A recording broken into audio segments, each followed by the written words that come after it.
என்னோட ஓலா 9500 கிலோமீட்டர் கூட இன்னும் ஃபுல்லா ஓடல. அதுக்குள்ள பேக் டயர் போயிடுச்சு. பேக் டயர் மட்டும் இல்ல, டிஸ்க் பேடும் சேர்ந்து போயிடுச்சு. சரி ஓகே டயர் ஃபர்ஸ்ட் மாத்தலாம்னு சொல்லிட்டு கடலூர் ஃபுல்லா தேடி பார்த்தேன். தேடி பார்த்தால என்னோட ஃப்ரெண்ட் சஜெஸ்ட் பண்ணது கிளாசிக் கார் கேர். இது வந்து பார்த்தீங்கன்னா கடலூர்ல சிப்காட்ல பச்சாங்குப்பம்ன்ற ஊர்கிட்ட இருக்கு. லாஸ்ட் டைம் கடலூர்ல நாங்க என் ஃப்ரெண்டோடைய ஓலா ஸ்கூட்டிக்கு இதே மாதிரி பேக் டயர் மாத்தணும்னு சொல்லிட்டு அலைஞ்சோம். நிறைய கடையில முடியாதுன்னு சொல்லிட்டாங்க. ஏன்னா இதுல வந்து டிஸ்க்கும் அந்த சைடுல செயின் ஸ்ப்ராக்கெட் ரெண்டுமே வந்து வீலோடயே வந்துரும். அதை மிஷின்ல போட்டு கழட்டுறதுக்கு அவங்க பயப்படுறாங்க. ஏதாவது வளைஞ்சிருமோ, உடைஞ்சிருமோ, பிரச்சனை ஆகிடுமோ அப்படின்னு சொல்லிட்டு அவங்க யாருமே இத மாத்துறதுக்கு யாருமே முன் வர மாட்றாங்க. எனக்கும் கூட அந்த பயம் இருந்துச்சு. பாண்டிச்சேரிலாம் பார்த்தீங்கன்னா, நெறைய கடை இருக்கு இத மாத்துறதுக்கு. ஆனா கடலூர்ல சில கடைகள்ல மட்டும் தான் மாத்துறாங்க. எனக்கு தெரிஞ்சு ஒரு 2, 3 கடையில தான் மாத்துறாங்களே. அதுல ஒரு கடை இந்த கடையும் கூட. இந்த கடைக்கு நாங்க போன பிறகு ஸ்டார்ட்டிங்ல கொஞ்சம் பயந்தோம் தான். ஆனா போன கொஞ்ச நேரத்திலேயே ஜாக்கிய போட்டு டக்கு டக்குன்னு கழட்ட ஆரம்பிச்சுட்டாங்க. நாங்க இப்போ போடுற டயர் வந்து அப்போலோ டயரு. இது வந்து எங்களுக்கு ரூ. 1400 இவங்க மாத்தி குடுத்தாங்க. ஃபிட்டிங் சார்ஜோட சேர்த்து ஒரு 1400 குடுத்துருங்க அப்படின்னு சொன்னாங்க. சரி நானும் ஓகேன்னு சொல்லிட்டேன். கூட ஒரு மவுத் ஒண்ணு போட்டு குடுத்துட்டாங்க. இதுல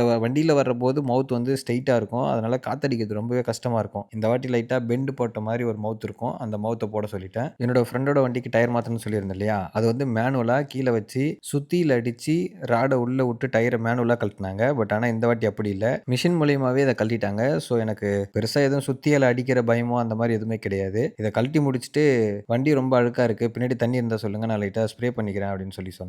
அதுக்கு என்னப்பா வாப்பா நானே உனக்கு பண்ணி தரேன்பான்னு சொல்லி கூட்டு போய் ஸ்ப்ரே பண்ணாரு. தண்ணி மட்டும் தான் ஸ்ப்ரே பண்ணுவாருன்னு பார்த்தா, திடீர்னு ஃபோம்லாம் அடிக்க ஆரம்பிச்சுட்டாரு. அண்ணே நான் டயர் மாத்த மட்டும் தான் காசு எடுத்துட்டு வந்தேன். நீங்க ஏன் இதெல்லாம் பண்றீங்க அப்படின்னு கேட்டேன். பரவால்ல விடுப்பா. அதுக்கு என்ன நான் பண்ணி தரேன்பா அப்படின்னு சொல்லிட்டு ஃப்ரீயாவே எனக்கு வாட்டர் சர்வீஸும் பண்ணி குடுத்தாங்க. நீங்களும் போனா கேளுங்க. முடிஞ்சா பேச்சு போடுங்க. ஃப்ரீயா பண்ணி தர வரைக்கும் விடாதீங்க. கடலூர்ல யாராவது இருந்தீங்கன்னா, இந்த கடைய ட்ரை பண்ணி பாருங்க. இவங்க கிட்ட 2 வீலர், 4 வீலர், வேன் எல்லாத்துக்குமே இவங்க வந்து வாட்டர் சர்வீஸும் பண்ணி தராங்க. டயரும் சேஞ்ச் பண்ணி தராங்க. அலைன்மென்ட்டும் பார்க்குறாங்க. Thank you.